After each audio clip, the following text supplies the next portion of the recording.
Narito ang kaalamang pangkalusugan na hatid ng Gold Shine Pharmaceuticals Incorporated, maker of Jim's products. Alam niyo ba na ang nyog ay naglalaman ng maraming bagay na kailangan ng ating katawan?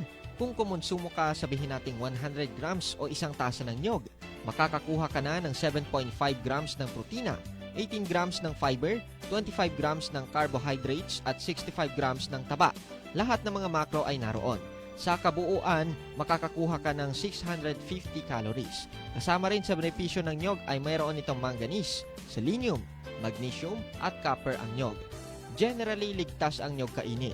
Gayunpaman, walang sapat na pag-aaral para matiyak kung ang pag-inom ng masyadong maraming nyog ay ligtas. Kaya para makasiguro, kumain ng katamtaman.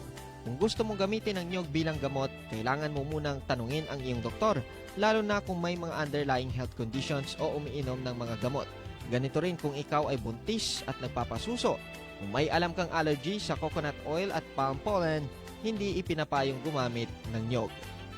Halim Abbas, NDBC, Bida Balita.